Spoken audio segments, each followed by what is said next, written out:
পেটে পাথর বানলে কি খিদা মেটে না আরো কষ্ট হবে? দাঁড়াইতে পারবো না পাথর বানলে। তো বলে রাসূল গরিব ছিলেন, না খেয়ে পেটে পাথর বানছেন।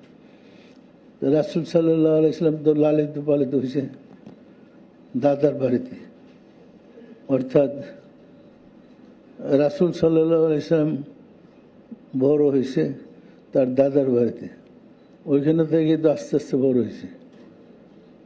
এরপরে রাসূল সাল্লাল্লাহু আলাইহি সাল্লাম যখন বিবাহ করলেন মা খাদিজাকে, তখন মা খাদিজা তো প্রস্তাব পাঠাইছিলেন রাসূলকে বিবাহ করতে। তো যে আরবের সেরা ধনী রমণী, সে কি একটা গরিবের কাছে না খেয়ে পেটে পাথর বাঁধছে, তার কাছে কি সে বিবাহের প্রস্তাব পাঠাইবে? সম্ভব? আর সেই বা প্রস্তাব পাঠায় তাকে বিয়ে করবে? সুতরাং রাসূল যদি গরিব হয়, তার দাদা ছিল মক্কার বাদশাহ, রাসূল আবার মদিনার বাদশাহ। বাদশাহ কি 70 তালি জামা পরে? এই কথাটা ভুল নয় কি? এগুলো বলছে 200 বছর গোলামি করছে বিজাতির, এই সুবাদে আচ্ছা মতো বদনাম সেভাবে করার কাম করছে। এবং মক্কায় যারা ছিল রাসূল বিদ্বেষী, যারা যুদ্ধ করছিল, এগুলা এই সমস্ত প্রভাকাণ্ড করে রাসূলকে গরিব বানাইছে। রাসূল বিদায়ের হজের সময় 100 উট কুরবানি করছিলেন।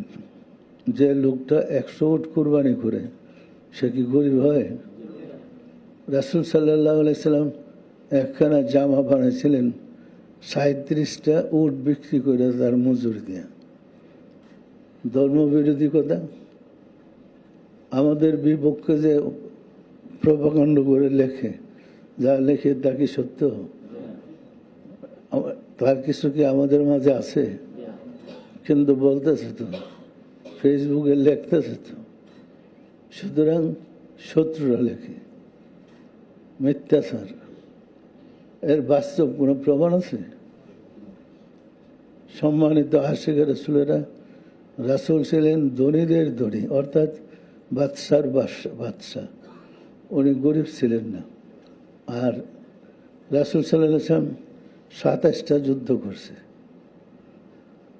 যুদ্ধ করে নাই, যুদ্ধ 27টা চাপে দেওয়া হয়েছে ওনার উপরে। উনি যখন মক্কা থেকে মদিনা হিজরত করেছেন, হিজরত করার পরে মক্কাবাসী রাসূলের মদিনায় গেছে আক্রমণ করে মেরে ফেলে দেয়। উহুদের যুদ্ধ যেটা হয়েছে, উহুদ নামক প্রান্তরে